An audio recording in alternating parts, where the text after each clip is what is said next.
Welcome to Win the Day from Back to the Bible. I'm your coach, Pastor Nat, and today we will talk about redeeming love. What's the biggest purchase you've ever made? What decision carried the greatest level of consequence? For that purchase you made, it may have been your home. Maybe you were buying a business.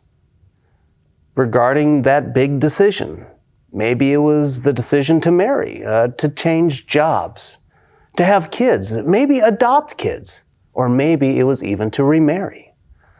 The possibilities are seemingly endless. Well, in today's text, we will continue to see how the story of Ruth unfolds. Will Ruth marry Mr. So-and-so? Or will it be Boaz? What is the real cost of the decision? Let's find out in Ruth chapter 4, beginning in verse 6. Then the Redeemer said, I cannot redeem it for myself, lest I impair my own inheritance. Take my right of redemption yourself, for I cannot redeem it.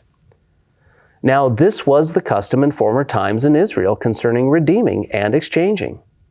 To confirm a transaction, the one drew off his sandal and gave it to the other, and this was the manner of attesting in Israel. So when the Redeemer said to Boaz, Buy it for yourself, he drew off his sandal. Then Boaz said to the elders and all the people, You are witnesses this day that I have bought from the hand of Naomi all that belonged to Elimelech, and all that belonged to Chilion and to Mahlon. Also Ruth the Moabite, the widow of Mahlon, I have bought to be my wife, to perpetuate the name of the dead in his inheritance, and that the name of the dead may not be cut off from among his brothers, and from the gate of his native place. You are my witnesses this day. If you remember in verses 1 through 5, Boaz goes to the city gate where the elders are. They will hear the court cases of the day. Boaz waits for this first-in-line Redeemer. He shows up as of whom Boaz had spoken. Boaz asks this man if he'll redeem the land. And the man says, Yes, I would be happy to. But then Boaz gives the full asking price. It's not just the land, but it's also taking responsibility for Naomi and marrying Ruth to carry on Elimelech's lineage. Here in verse 6, the man counts the cost and turns down the offer. Boaz can now redeem the land and redeem the family.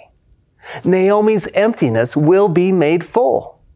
Ruth's faithfulness will be rewarded. This agreement is signified by an Israelite custom, removing and exchanging a sandal.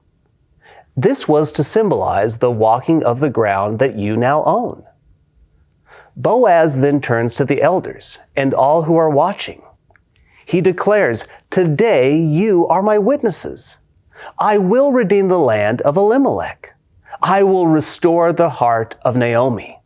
I will redeem the line of Elimelech through Ruth.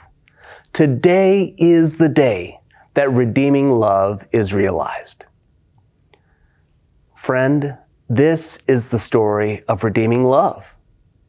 It's Ruth and Boaz's story, but it's also our story. We were empty and broken like Naomi. Life was hard and full of disappointment, but God was watching. God was orchestrating the whole time to redeem her and to redeem her family. We too come into the world broken. We come in need of a Redeemer. Jesus Christ is our Redeemer. So Boaz is a type of Christ. He was a picture of the love and sacrifice we would need and that we would have available. The unnamed man counted the cost and could not afford it. The cost was simply too high for him. The same is true for us and our own salvation. We cannot pay for our sin debt, but God can. So he sent his son Jesus as our Redeemer. Today, thank God for his goodness and faithfulness to us. As we continually struggle in our walk with him, he is faithfully working all things for good to those who love him. That's us, his children.